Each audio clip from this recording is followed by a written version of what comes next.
Hi, I'm Zibby Owens, and I am the host of this podcast, Moms Don't Have Time to Read Books. I am also a newly minted USA Today bestselling author of the novel Blank. I've created a whole community of book lovers around this podcast, a publishing company, reading retreats, a bookstore, and more. Learn more at zibbymedia.com or follow me on social at Zibby Owens or join the community at Zibby Readers. MK Asante is the author of NEPHEW, a memoir in 4-part harmony. He is an award-winning filmmaker, recording artist, distinguished professor, and the best-selling author of Buck, a memoir. He studied at the University of London and earned a BA from Lafayette College and an MFA from the UCLA School of Theater, Film, and Television. He is the host and co-executive producer of While Black, a Snap original docuseries produced by NBC Universal, Indigo Development and Entertainment Arts, and Main Event Media. Asante has been featured on CNN, NPR, The Breakfast Club, VH1, and MTV. His essays have been published in the New York Times and USA Today, and his inspirational story, The Blank Page, is featured in the #1 New York Times bestseller, Chicken Soup for the Soul 20th Anniversary Edition.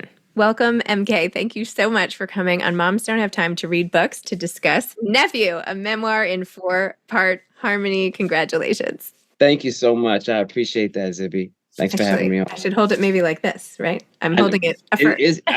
Well, that's the question, right? Amazing. I think like this grabs your attention more. It does. Listeners who don't understand what we're talking about. So NEPHEW is written in like basically white paint on a black surface, but it's written vertically. So you have to, if you want to read it left to right, you have to, tilt the book on its side. That was a very complicated explanation. Or tilt your head a little bit. Or tilt your head. That's right. There we go. Yeah. But I think the thing about the title too and the cover is because you're familiar with the letters and the word, you kind of, even without tilting, or you identify it, And for readers who are familiar with my first memoir, Buck, it actually, I used the same designer for both covers, and they're quite similar just in terms of like, Buck is black lettering on white. Both of these are hand painted, these are not fonts, they're hand painted covers, and they kind of are the inverse of each other. And that's obviously for a reason. The reason being that they're related. The stories are related. The people are connected and related. And so there's a contrast there, but also a similarity, connection.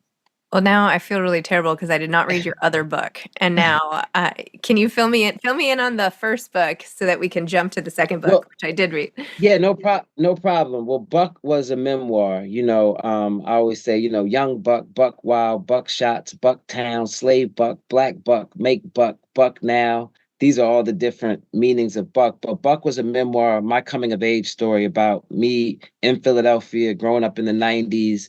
My brother was incarcerated. My mom struggled with mental health issues, had, a challenging relationship with my father that we eventually really resolve in the book.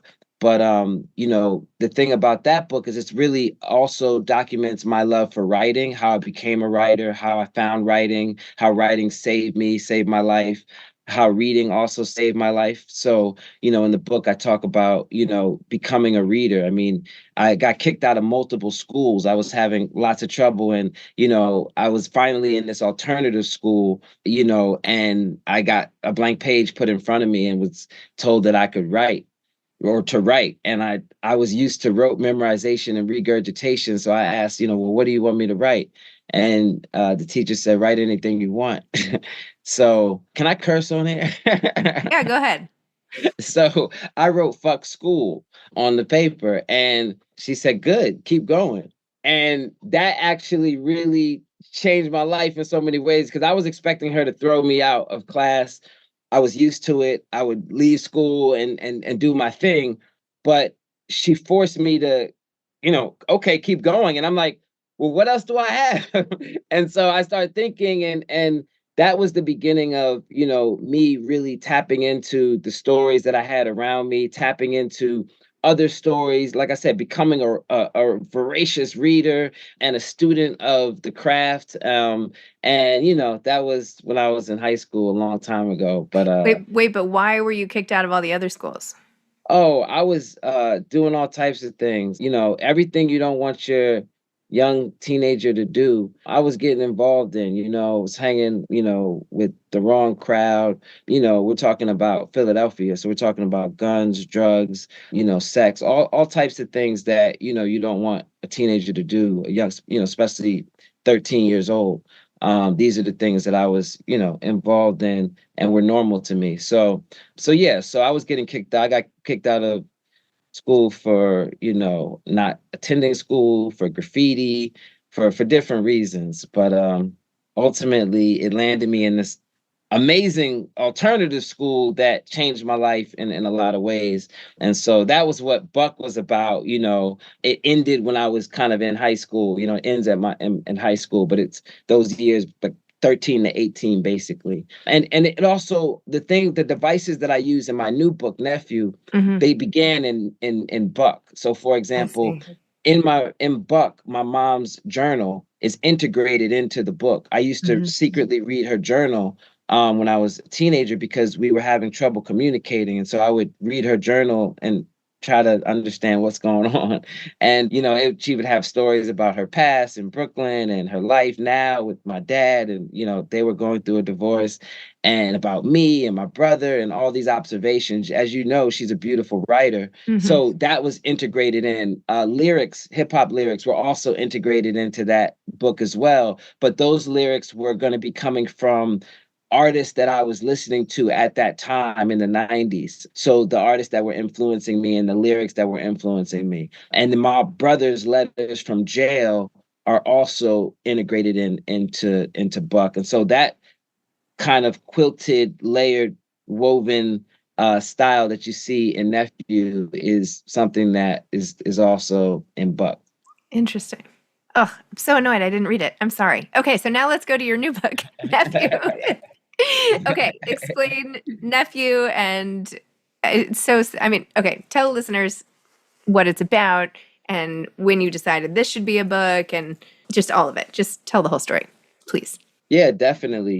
Nephew is a memoir in four-part harmony. It's a memoir dedicated, or it's written to my nephew as a letter to my nephew. And I began writing Nephew when my nephew was shot 9 times and was in the hospital in Philadelphia. He was a teenager at the time.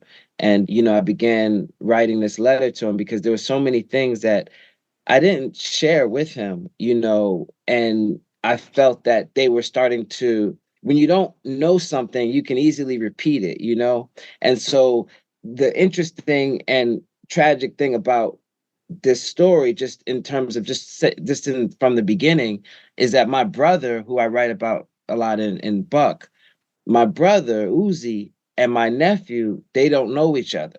They've never met, and my nephew is now 18 years old and he's shot, he's in the hospital, and he doesn't know his dad at all. And he doesn't really know his dad's story. He doesn't know how this all came to be. So part of it is me explaining to my nephew, you know, what happened and who his dad is and what the story is, because his dad is a in so many ways, that his dad is this brilliant man who's my brother, who I always looked up to growing up. And so I have so many things to tell him about that brilliance, but also about that darkness, that also has prevented his dad from being in his life. And so part of it is that. And part of that story is his dad's dad, right? My brother's dad's dad, who's not my father, but is a man named Bob, who, I knew only as being abusive to my mother. But Bob wrote letters to God starting in 1971, very powerful letters at the height of his heroin addiction. And those letters are interwoven to God, interwoven into the fabric of the memoir. And so when I talk to Nasir about my nephew's name is Nasir, when I'm telling him about his story, it doesn't start just with his father. We have to go back further, right, to his grandfather, who he also doesn't know and didn't know, who's passed now. And so part of it is that story, but then there's the story of who you are as a young Black man in America, your ancestry, where you come from. Both my brother and my nephew are hip hop artists, and hip hop music comes from blues, which comes from Negro spirituals, which comes from Africa, which comes from also this idea, this duality of speaking English in America and having to use English as a common denominator for African people who don't necessarily speak the same language. Because just to give you an example, there are 400 languages in Nigeria. So when you think about African people coming to America in the 1600s, enslaved, they don't speak the same language. You know what I mean? It's not like just because they're Black, they speak the same language. They're speaking different languages, but what the commonality is English. English is being forced upon them, right? But they still have to figure out how to speak English in a way that the enslaver can't understand. And so that's why you get Black English or Ebonics or hip hop. It's talking in a way that, you know, bad means good, right? Where things are reversed and flipped, and all of that is coded language. And so the music that comes out of that is coded. So when you look at a song like Wade in the Water that Harriet Tubman was famous for singing and composing, you look at Wade in the Water, those are instructions for enslaved Africans to go in the water during their escape so that the bloodhounds can't sniff them out. The paddy rollers would have bloodhounds if you tried to escape. So all of this so I'm telling my nephew about our family history, our secrets, the addictions, the darkness, but also who you are in a larger context and what you're doing, putting that in the larger context for him to understand, because I see so much potential and talent, but also there's a recklessness to not understanding the power of the words and where it comes from and how it can be used. I use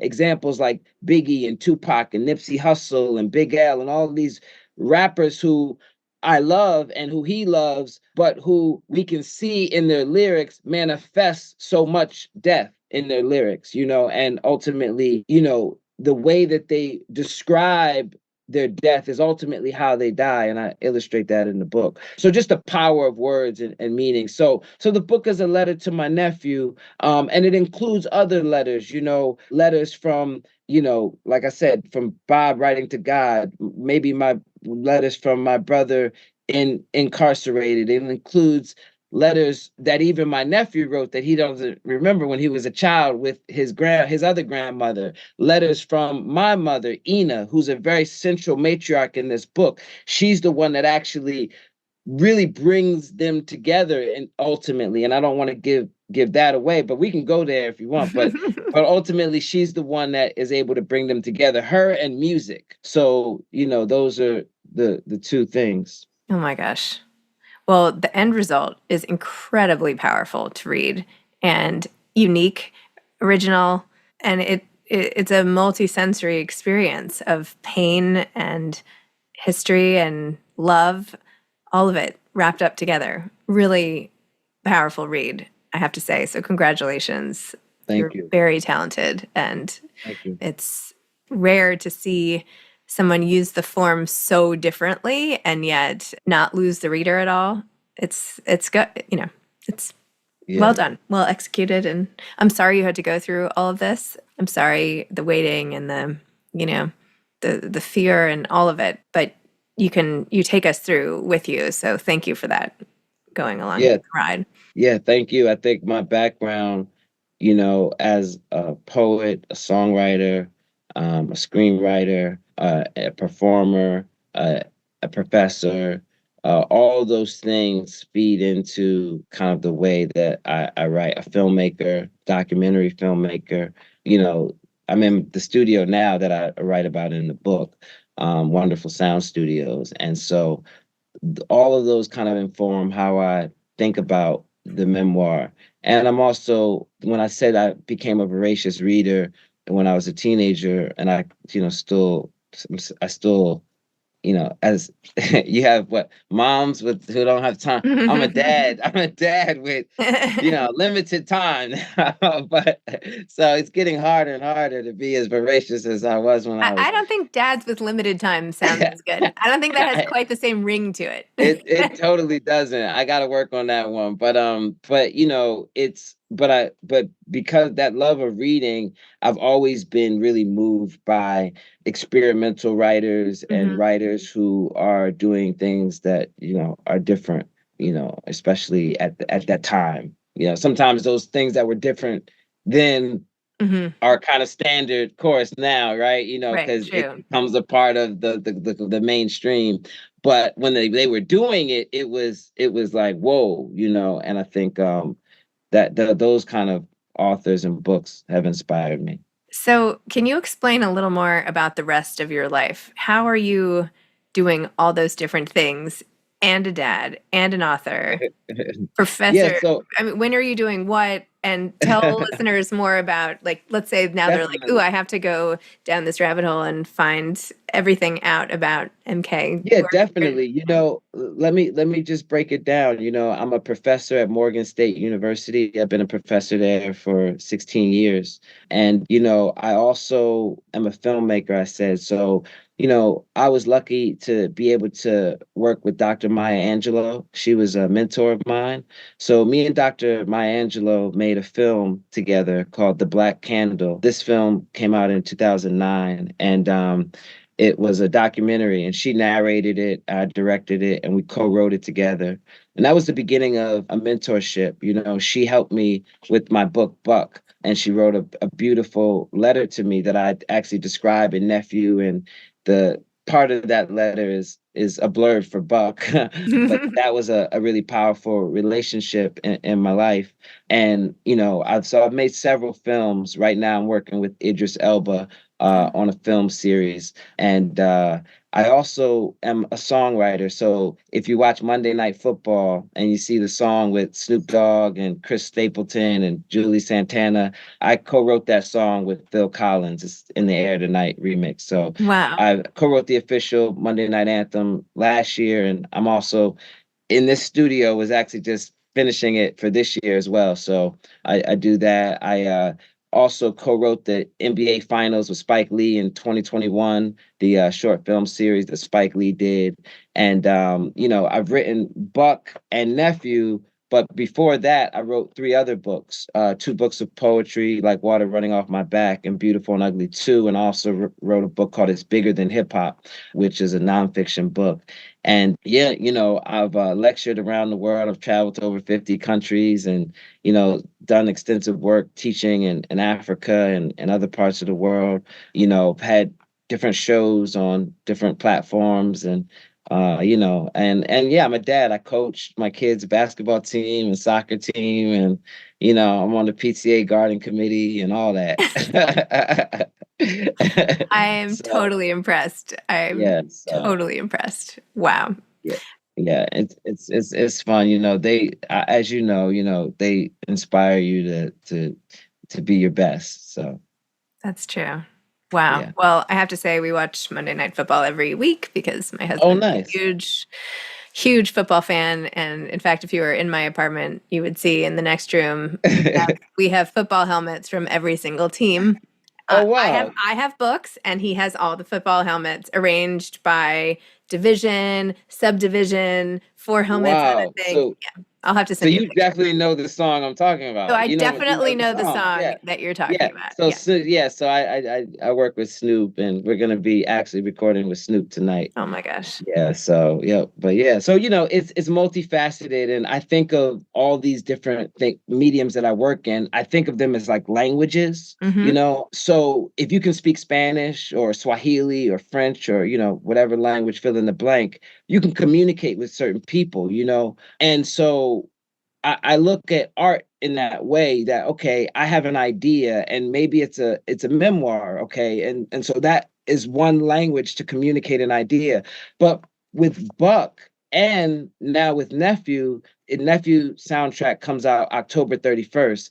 But Buck had a soundtrack. There's also a soundtrack that goes with this book, this Buck project is being developed into a film. So all of these projects usually have several different expressions in terms of the languages that they can be communicated in. And so I think about languages. What is the best way to communicate? What is the best language to communicate this idea? Is it a song? Is it a poem? Is it a book? Is it a film? Is it a documentary? Is it an article?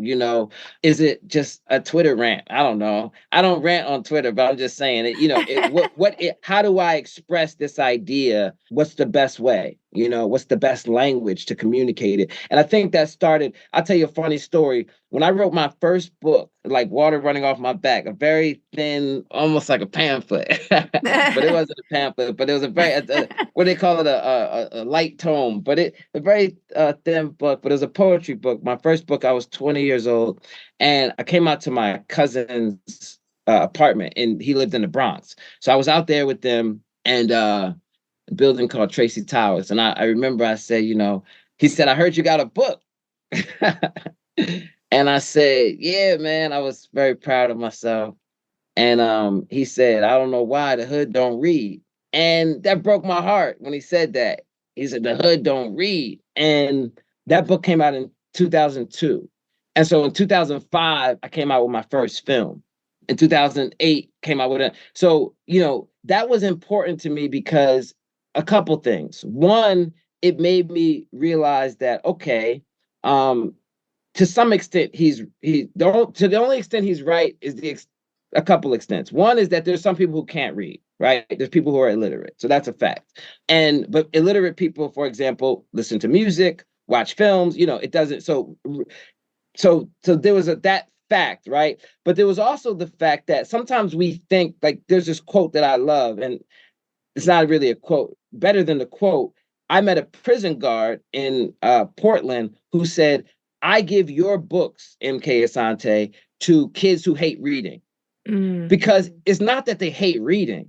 It's just that they might not like what you're putting in front of them, right? And so, the quote that I was thinking of originally is, kids who hate reading just haven't found the right book, or something of that nature. When you find something that you identify with, that it excites you, that is written for you in some ways, it grabs you in a different way, and it makes you a reader. I've had so many people with my first book, Buck, it's part of the curriculum in Philadelphia and Baltimore and Oakland and all these places. I've had so many students and even teachers tell me that the kids steal the books. They can't get, they're supposed to bring the books back. They never had books, and books disappearing. And those are good things to hear. Not, you don't want people stealing, but if you're going to steal a book, it's okay. You know what I mean? It's no big deal. So, that's kind of, the impetus for me. Wow. I own a bookstore in Santa Monica called Zibby's Bookshop, and there's been a bunch of crime and break-ins on the block. We were talking about security and all this stuff, and I'm like, what are they going to, they're going to, steal our books and sit there and read? Okay. Not that I want people to steal books, but, what are they going to take? They're going to take another book? Well, Zibby, first of all, I want to say congrats on the bookstore. I've heard about it. In fact, someone sent me a picture the other day. There was a photo of NEPHEW was there, and I was like, oh, that's what's up. So thank you for that. And when I get out to Santa Monica, I can't wait to stop by. But I tell a story in a film that I did many years ago. I tell a story about my brother's house got broken into in Philly, and I was there when, right after the break-in. So we came back and like everything was just trashed. You know what I mean? They took everything. They unscrewed the outlet covers and like took those off, right? So they were stripping the place, right? Zibby, get to the bookshelf. Every book, pristine, not even touched. They didn't even, it was like the books were made of kryptonite. Like, you just imagine a completely trashed place, everything trashed, books completely untouched. I mean, it was not a funny moment, but it was hilarious. You know what I mean? The fact that they didn't want anything to do with books. we can't give them away.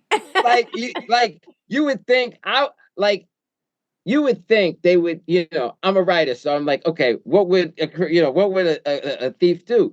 You would at least look behind the bookshelf. Maybe there's something, some money stat. They didn't even bother. So I thought that was hilarious. But I'm sorry to hear about the break-ins. No. They ended up not Yeah. breaking in. But good point. Oh, Now good. maybe I'll start hiding things in books. I don't know. Don't say anything.